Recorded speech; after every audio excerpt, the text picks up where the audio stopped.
folks. It's Marvin Cash, the host of The Articulate Fly. On this episode, I'm joined by the Imperfect Texas Buddha and Earth Warrior poet Steve Ramirez. We discuss the journey, finding one's true path, doing meaningful work, and of course, Steve's most recent writing endeavor, Casting Onward.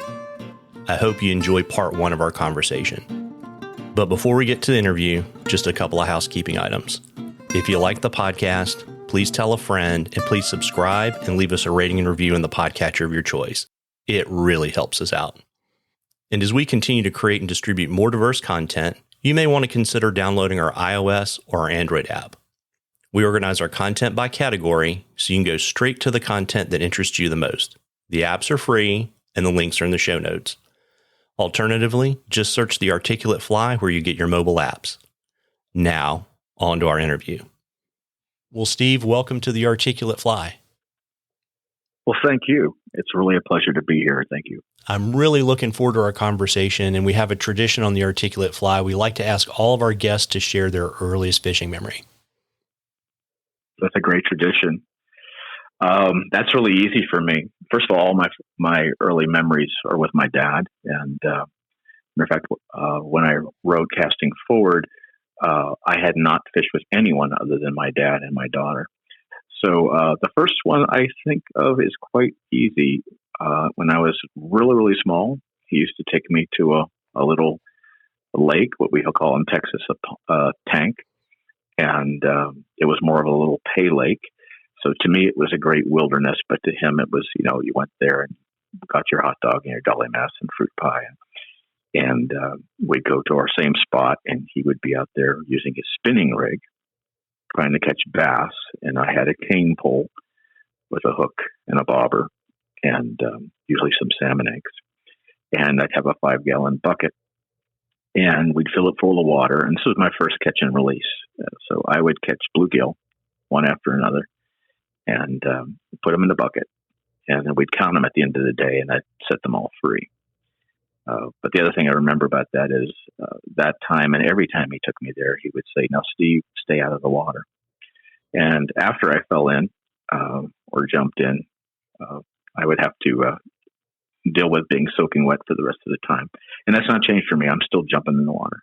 So that's my first time with my dad. And I remember feeling sorry for him because he would fish and fish and fish, and he might catch a bass or two, but I'd have a bucket of 20 bluegill. And I thought, well, I really outdid you today. Yeah. It's funny you say that. I had a kind of a similar kind of entryway into fishing and went from cane poles. Did you graduate to a Zebco 33? I did. Exactly. Yeah. And then it's all downhill from there. Right. Well, from there, I went to a spinning rig and then finally to a fly rod, and I never looked back.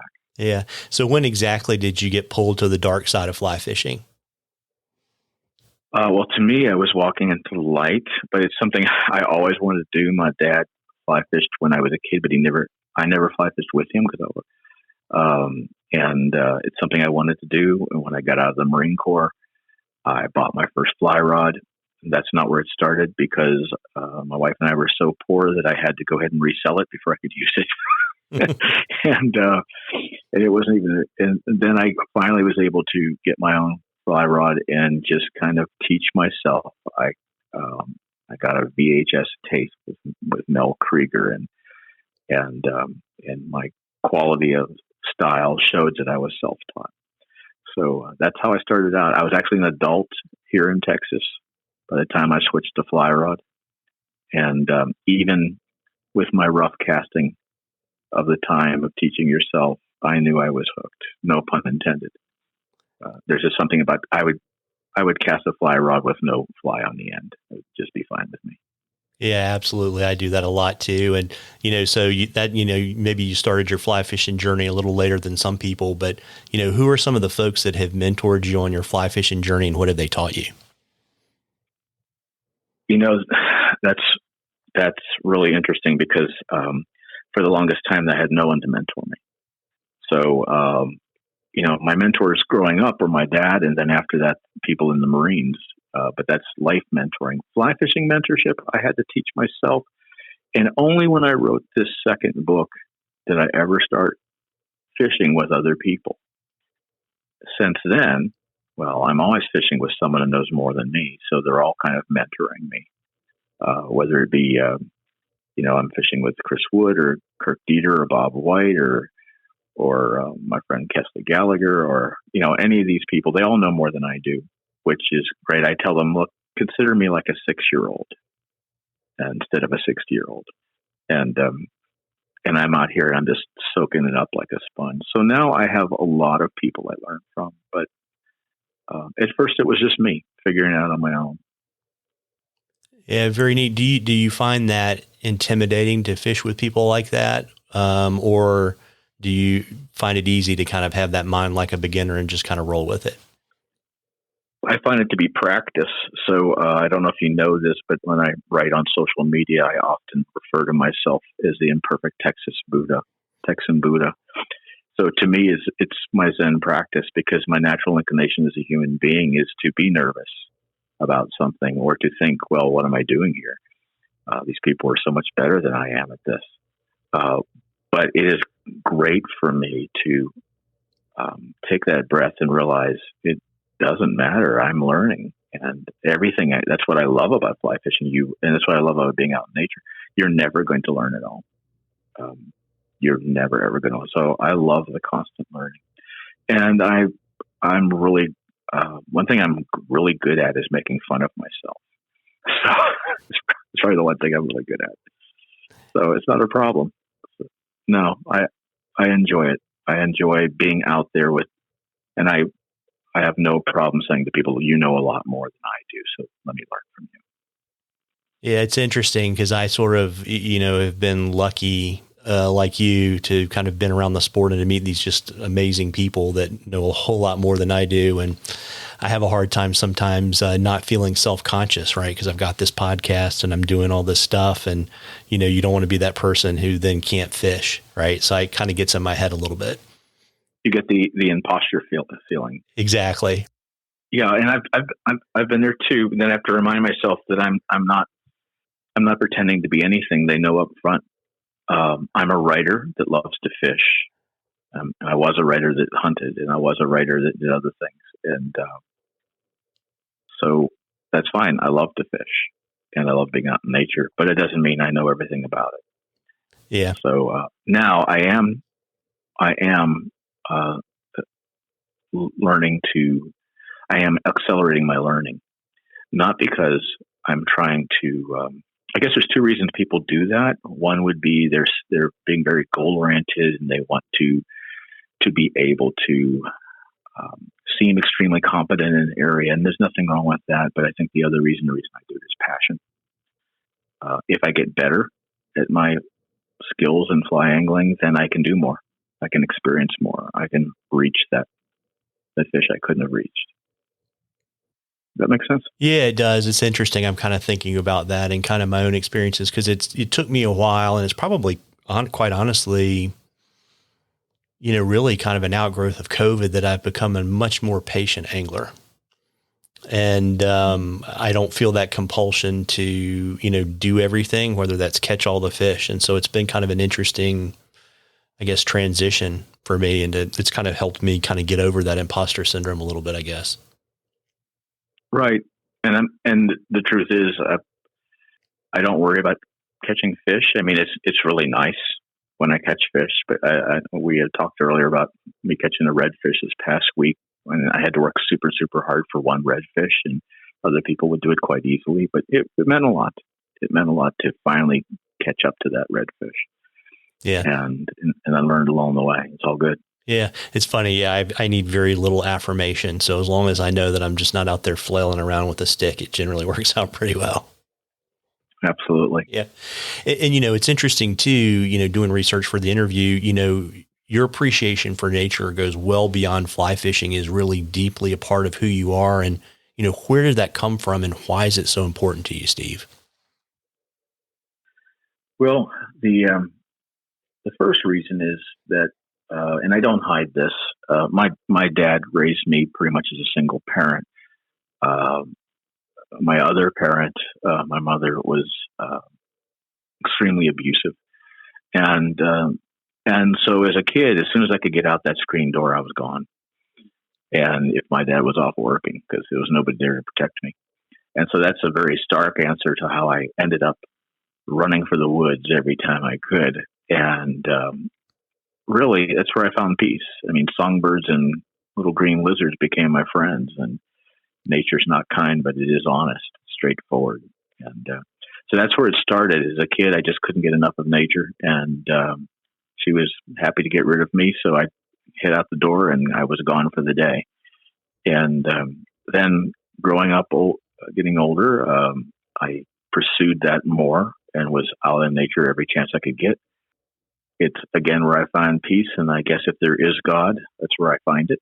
And then in the Marines, I have to say, as life got more complex, as I experienced more of the worst of humanity, which I've seen a lot of, I always could come back to nature and be grounded, sitting by a river. And there's many times that I fly fish where I just snip off the fly. I just sit on a rock and watch the river go by. I'm not at all competitive, and it's all about the peace of it all for me. So I hope that answers your question. But to me, even to this day, I mean, I have a really nice writing den I'm sitting in right now. But the truth is, I spend most of my time writing my books and my stories for magazines, sitting at the kitchen table watching the birds at the feeder. Yeah. Nothing's changed, just like when I was a kid. Yeah. And so how long did it take you to kind of, you were escaping from the house, but how long did it take you to kind of figure out the healing power of nature? Well, intuitively, I knew it immediately, which is why I ran for it.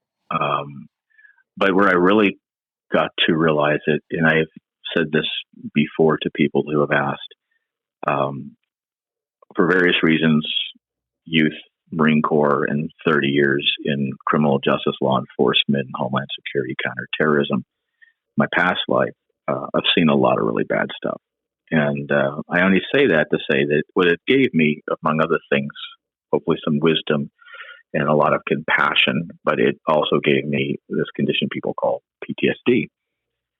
And I can absolutely say that two things kept me alive.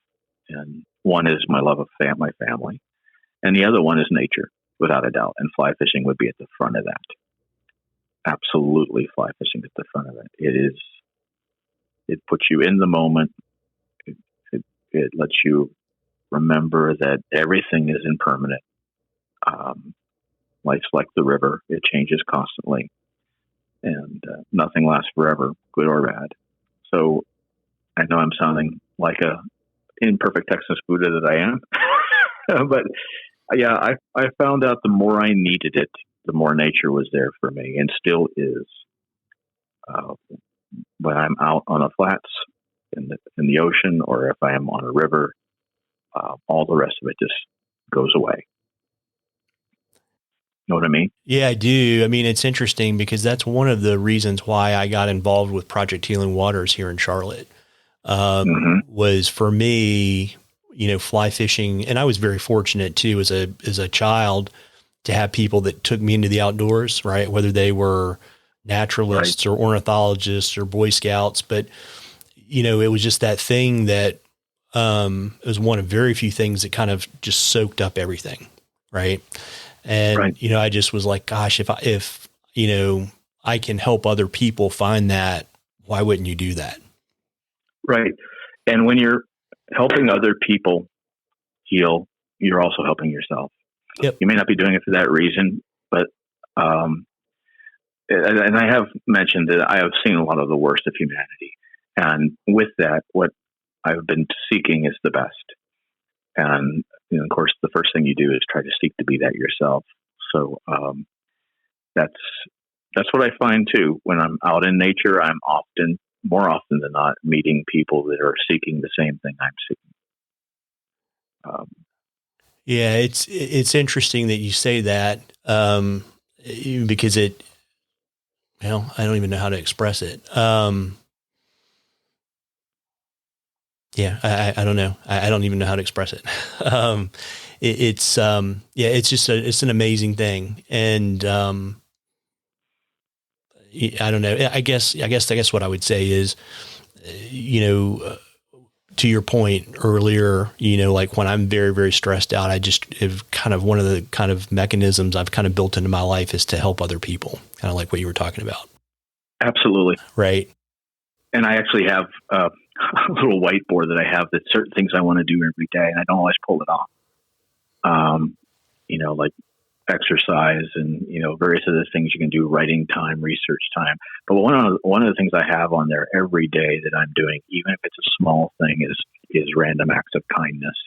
That could just be reaching out to someone that I know is having a tough time, saying, "Hey, how are you doing?"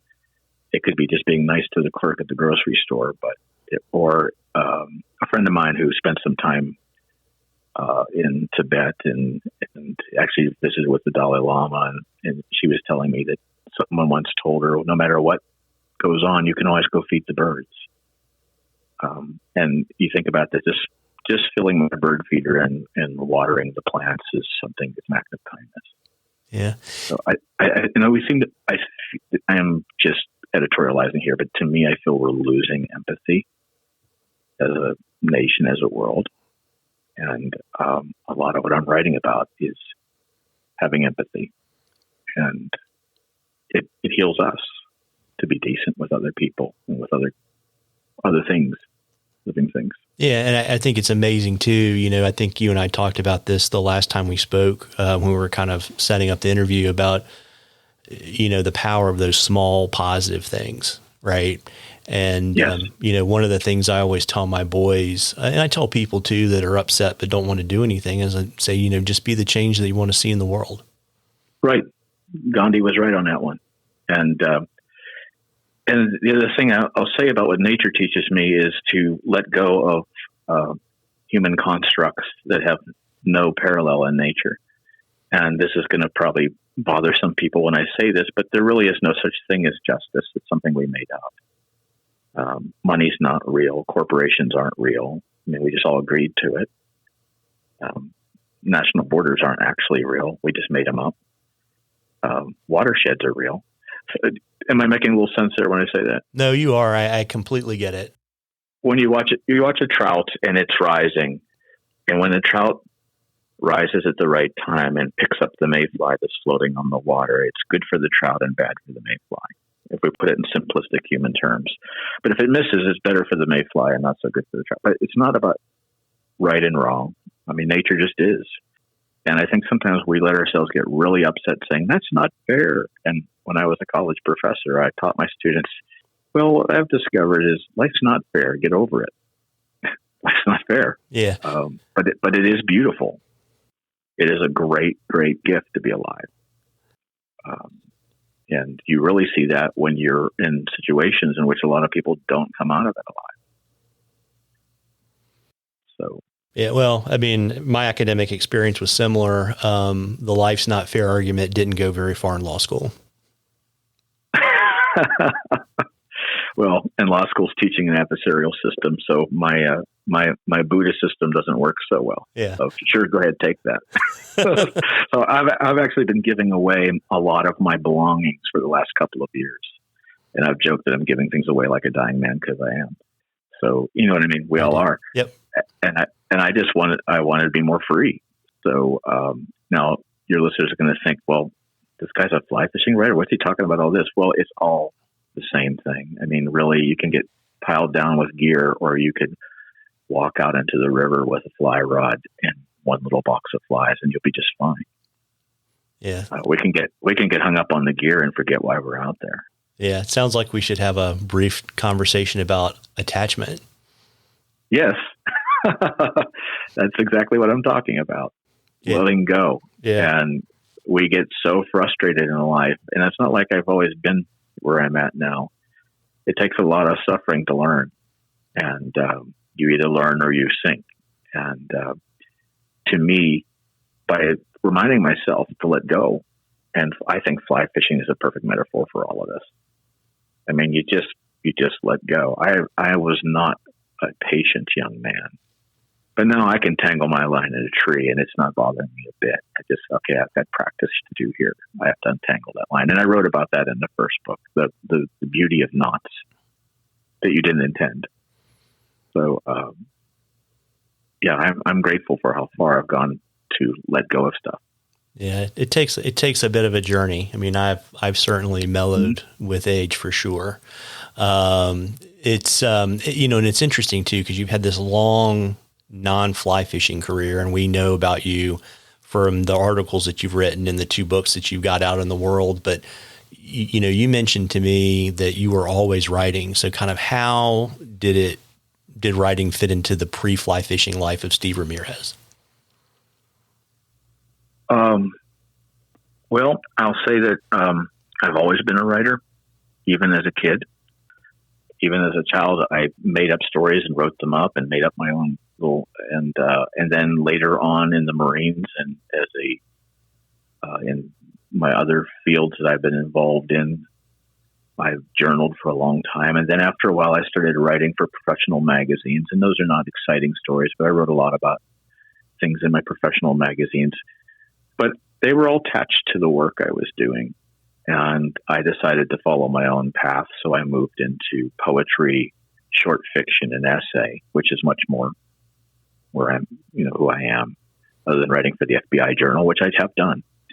So that stuff's much more sterile. So that I have always written, and I know this may sound cliche, but I don't think I could live if I couldn't write. It's my way of it's my paintings on the cave wall, so to speak.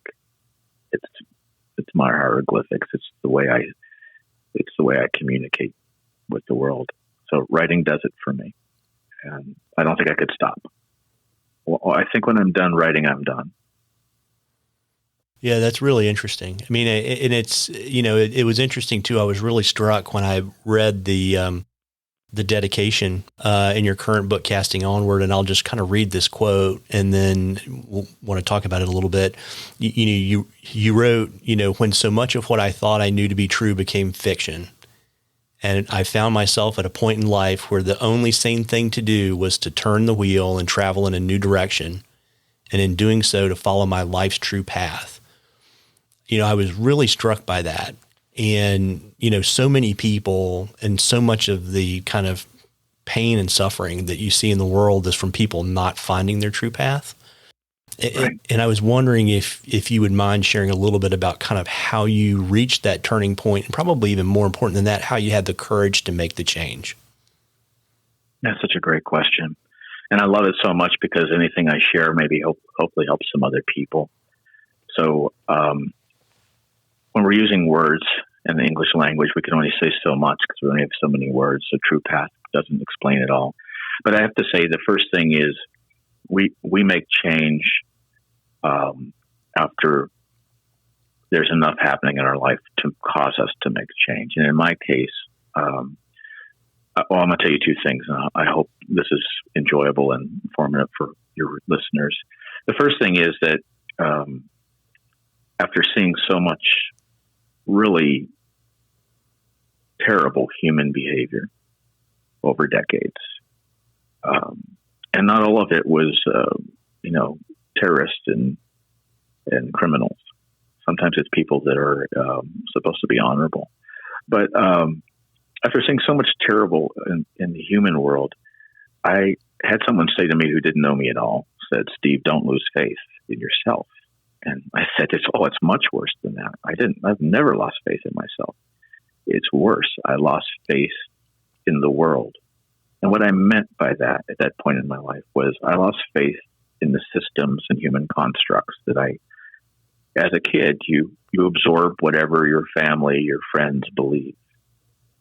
And I did lose faith in all those things, including things that I had worked for and towards for many, many years. So when you lose all of it, talk about a lack of attachment. It's all gone. And it's not because it's just gone. It's because you don't even want it anymore. So someone recently said to me when I was talking about this, they said, I think if you choose to do what you love and really want to do when you're 8 years old, you're on the right path. I thought that was really wise. This person said this to me as a person I was fishing with a week ago. And that's kind of the truth. The true path is what you know when you're a kid, and adults, grown-ups who are unhappy in their own lives are telling you, well, you can never do that. I actually have a master's degree in adult education. One of the things I learned is we do a great job of destroying human natural desire to learn and grow, and tell people all the things they can't do. If you think about it, we talk to kids all the time. We say, don't, no. So I think as you try to find your true path, you start saying yes. And why not?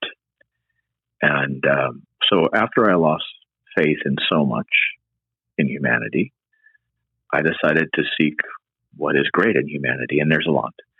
And I went back to nature, the same place I went as a kid. And nature taught me, again, to love discovery and using words and description.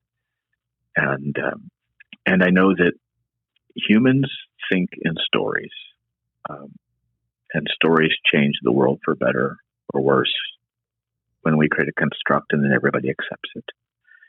So I just said to myself, when your back path is gone, your new path needs to be something that's authentic, that's real. And while I was struggling with this, and this is very personal, but I'm going to share that I have several what I call my Marine brothers that I served with overseas, and of them, I'm the only one left right now. But one of my dearest Marine brothers, Dave, he died about 20-some years ago. And this may sound crazy to your listeners, but the truth is, Dave has appeared to me in dreams, whether my mind makes that up or whatever it is, I have no idea. During the time before I wrote Casting Forward, he appeared to me, and I was driving down a desert road in, oddly enough, I think a 1957 Chevy, which is the car my dad had, with the window down towards a mountain. And I noticed Dave was sitting next to me grinning. And when he appears to me with these dreams, he always just says, he asks the question and he gives an answer. And this is what he did. He just said, "Where are you going?" And I said, "I don't know, Dave." And he said, "Well, you're never going to go anywhere new if you don't turn the wheel." I woke up from that, and whether I created it in my own head or what it was, I said to myself, I'm going to turn the wheel. I'm not going to do this stuff that I've been doing that I feel is wrong. So I don't know if it's courage or just that you have nowhere else to go.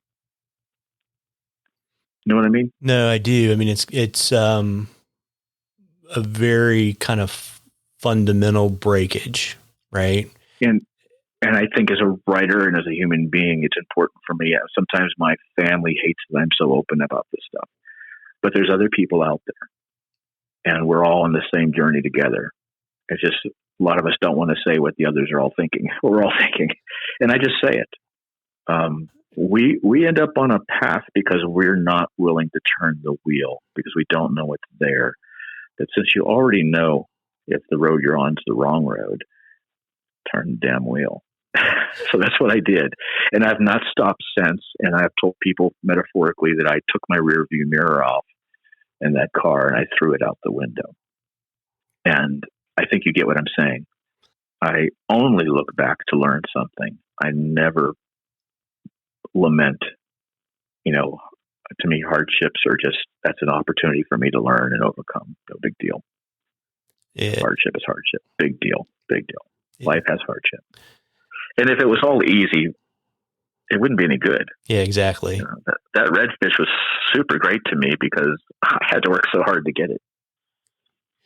Yeah, it's interesting too. You talking about basically people not appreciating you, kind of breaking the myths and the constructs, right? Which can make you not very popular. Well, and I'm not saying anybody else has to be there. That's the other thing. I'm not trying to convince anybody of anything because here's the thing I've really learned is I don't know anything. And I think for the most part, none of us really do. I mean, it's all faith, including a lot of things in science that we think, okay, that's absolute. But, 400 years ago, the earth was flat. We knew it. You know what I'm saying, right? No, absolutely. Our senses only take us so far. And so, yeah, we've kind of come a long way from fly fishing. But, I can tie anything back to fly fishing. So yeah, I think we've got to be. So I guess my new path, my true path, is being more childlike, being as brave as I can be, as curious as I can be, open-minded, keeping a lifelong learner. You know, and don't be afraid to try. And I think then that also helps you remember to be humble. You know, you don't know much. You just when I hear someone tell me they're an expert, it kind of makes me smile because, and I'm not asking anybody else to feel like this at all, but for me, nothing is as funny as human certainty.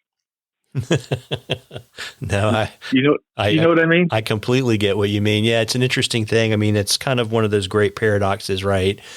At least for me, I think if you're doing it the right way, and we'll just put that to the side, right? What right means. The more you learn, the less you know. Right. Exactly what I'm saying.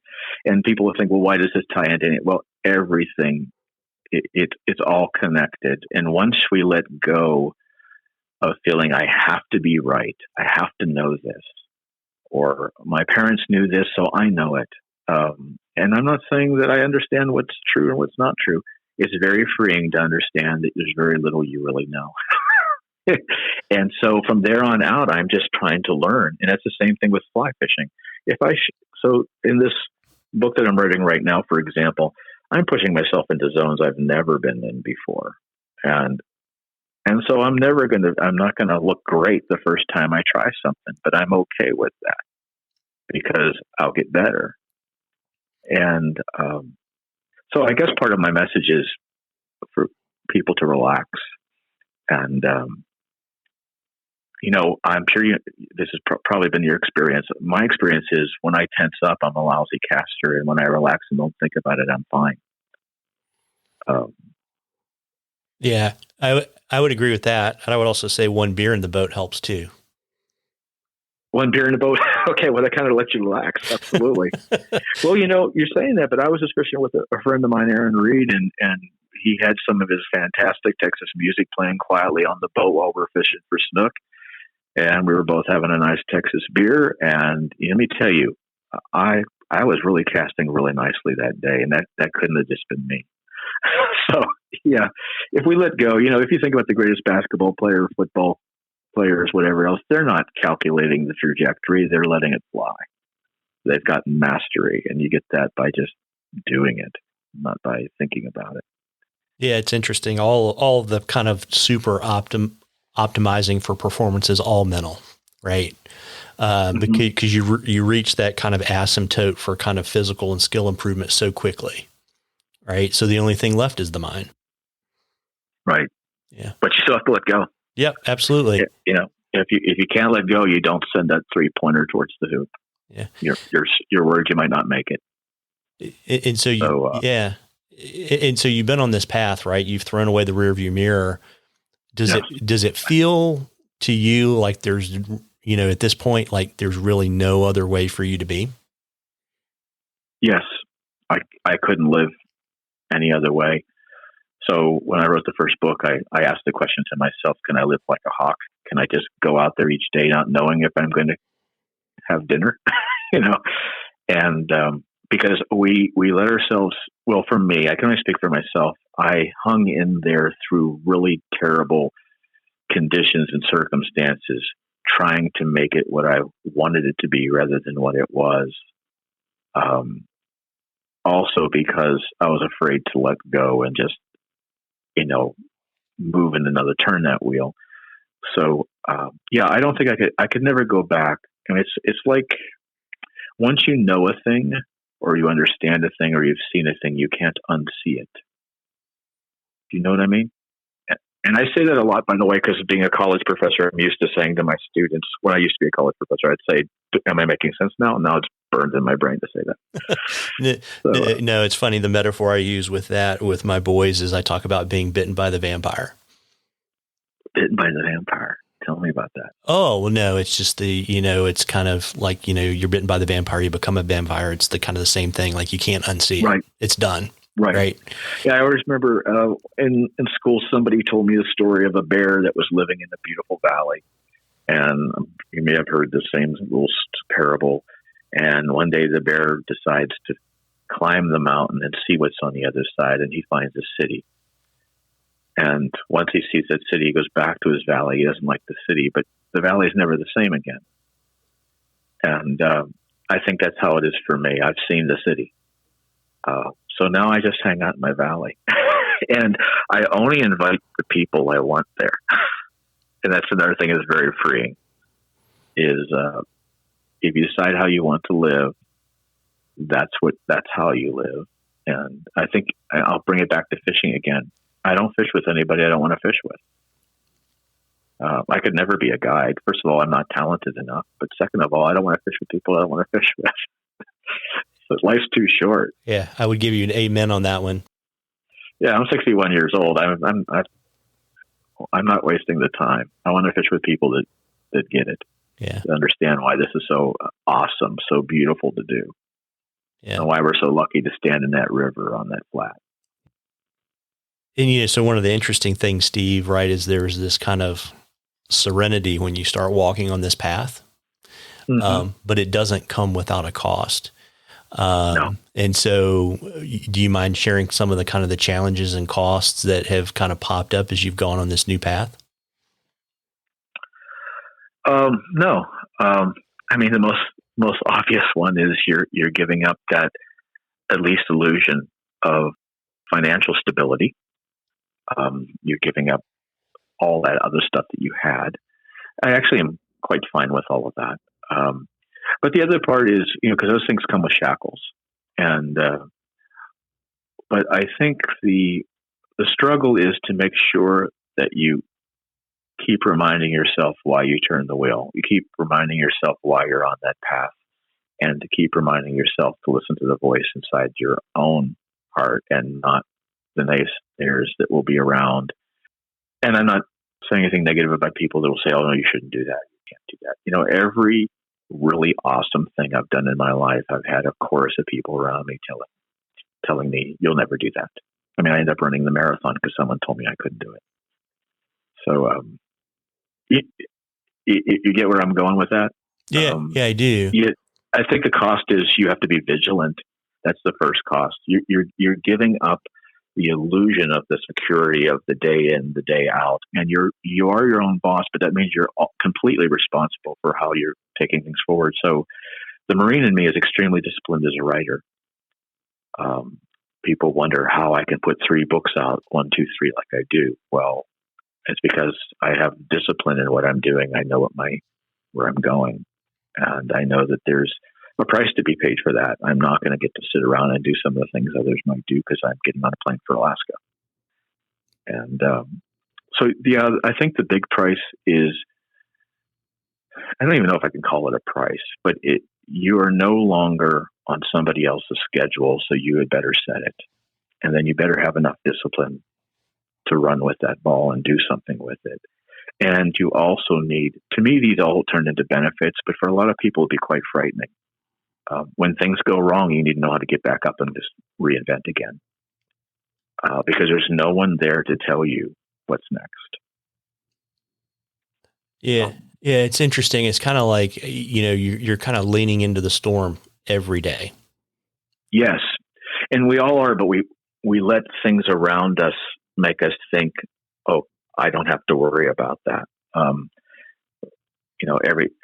And this the Buddha in me is going to come out here again. Everything is so impermanent. And I know that because I've known people that were there the day I talked to them and the next day they were gone. And you know why I'm saying that, because a lot of them we lived in violent situations, or even in places like Africa where people simply died of disease in a single day. I know things are impermanent. But once you realize that, it's not something that just hangs over you like you're afraid. Instead, you actually pay attention. So, getting a slightly bit off track, I used to teach people in counterterrorism, counter bomb, suicide bomber. I was an instructor in active shooter killer response and preparation. All these lovely things that we have to deal with humanity. I was subject matter expert in these areas. And one time I had a group of people I was training, and one of them said, "How do I know when I'm ready to take this on?" And I gave him a very strange answer. But the wise gentleman in the back who had been through it all, who I knew who he was, he smiled. And I said, when you walk across this courtyard to this classroom and you've noticed the hummingbirds on the yellow flowers, you're ready. And that sounds so like the old show Kung Fu when I was a little kid. But what I was trying to say, when you're paying attention, you're ready. And if you think about it, I'm going to go back to fly fishing again. When I'm fly fishing, I'm paying attention. I'm not letting my mind wander. I'm paying attention. I'm following the currents in that river. I'm paying attention to what's all around me, and I'm moving with it. And that's a great metaphor for life. Yeah. I mean, I would say that power of being present, right? And I mean, and it takes a while to kind of live with that and digest it. But when you understand kind of how fleeting things are, right? So whether it's like, you know, if you and I fish together, that may be the only day in both of our lives that we fish together. Right. Absolutely. Right. Or, I don't know, you know, there's so many things like, is this the last time you see that friend? Is it the last time you see a parent or a loved one? And I think if people really stop and think about that, it's very powerful, and it's hard, but very simple. Yes. And it could be a burden or a gift, and I choose to make it a gift. And so my dad taught me this, actually. I never say goodbye, especially to the people I love or care about. And not that I don't care about each person I meet, but you know what I mean? I never say goodbye. I say goodbye for now. 'Cause that's a hopeful thought, but I'm always fully aware, and I try not to waste time, with silliness. And so if I'm out fishing with a friend, they have my 100%. They have all of me right there. That's what I'm doing. We're fishing together, and there is nothing else I'm worried about. So yeah, I think it becomes a gift if you make it that. Everything in life's a choice, and we're being very philosophical, but now you've really done a great job of getting right down to why I write and why I do what I'm doing. Everything in life is a choice. Yeah. Everything. Yeah. And I mean, we've talked a little bit kind of indirectly about how this path has changed your relationship, I guess, kind of in a more abstract sense. But, you know, how has it on a practical level kind of changed the people who are in your orbit now? Oh, a huge, huge change. I used to be around the people that I had to be around in order to do the work I was doing and function. And, you know, you search for, you're open to what we call friends and things like that. But I saw when you're in a world that's so surrounded by negative, there's so much negative around you, even within humans that are not finding a way to turn that into something more positive. And I guess for a long time, I tolerated darkness, human darkness. And it's just par for the course, so to speak. But I don't do that anymore. Now, and I guess the way I'll say this is I explained to my daughter once when she was young, and I try to protect my family's privacy, so I don't talk about them much. But I said to her once, you know, if you follow your passion of what you really love and you have to work really hard for where you're going, you're likely to find people that have the same passion and work just as hard to get there. And that's exactly what's happened for her. And that's what I would say has happened for me. I now find myself surrounded by people that I would say some of the best human beings I've ever met, and they've become my friends. And I mean friends like they could call me today and I would get on a plane to come help them, and vice versa. And that all unfolded with the book that you just read through. Prior to that, I was pretty much on my own, except for in the Marines. That's the only place where I truly found camaraderie and friendship. After I got out of the Corps, I have to say it was all a disappointment. I have to say it was everybody for themselves, and I found myself thinking, "Hey, wait, there's a better way of doing this. You know, we can be abundant. We can help each other." I think a lot of people think that warriors are big, tough, like the guys on TV, but all the warriors I served with were kind of heart, and all the warriors I served with were as decent of people as I've ever met, even though they had to deal in a decent world. So I know I'm getting really, really deep here, but hopefully it's what you wanted. It has changed my life completely by opening up to the people who are seeking to have a good life and create a good life and be the change, as you've said, be the change we wish to see in the world. And I have discovered those people, male and female, from every walk of life. And I've made best friends of my life in the last couple of years. Yeah. Since I turned the wheel. But the flip side to that is I've let go of a whole lot of people that I was clinging to because I wasn't willing to say, hey, you're choosing a path that's pretty dark and destructive. I'll always be here if you want to go another way, but I'm not going to let you drag me down. So I think we have to be able to do that. We have to be able to let go. Yeah. Leave the door open, but let go. And so, yeah, that's my answer is I have been surrounded by wonderful, wonderful human beings, all of us imperfect. And it's never been better in my life since I decided to turn the wheel and change and put up my boundaries as well. Who do I want to be around? The old thing is you become who you hang out with in a way. Mm-hmm. And vice versa. So, yeah, it's been a really great ride, and I hope I'm on the same ride for the remainder of the time I have left. Yeah. And I think the amazing thing is, I mean, it's one thing for that shift to happen, but, I kind of look at the people who are like illustrating your books, who you're fishing with, who are writing, blurbs for your book. I mean, it's literally the Mount Olympus of fly fishing, right? Yes, it is. So, yes, it is. So, I mean, it not only does it a change, but it was super fast, right? Do you ever just say like, holy moly, how did I get here? Right? Yes, definitely. But at the same rate, in different ways, I've never seen the movie Forrest Gump, but somebody told me I should see it because I've had one of those lives where once I open myself up to a direction, it comes together. But yes, I've definitely felt that way because now you've mentioned I'm so grateful not only to have Bob White illustrating my books, but to have him as one of my dear, dear friends. And, I love the guy like a brother and I mean it. And I was just, who Chris Wood is, the president CEO of Trout Unlimited. And he's another truly dear friend, just did the forward on my second book, Kirk Dieter. And I can go on,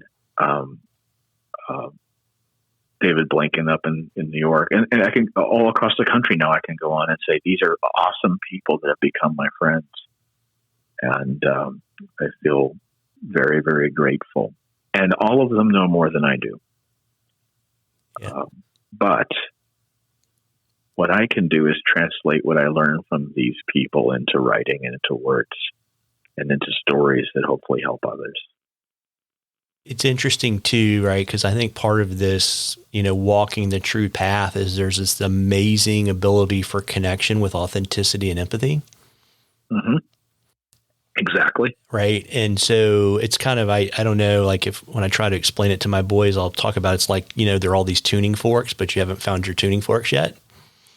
And that's really a great way to say it. Right. And then you don't try to be someone else's tuning fork. You just try to be your tuning fork, and then you find your tuning forks.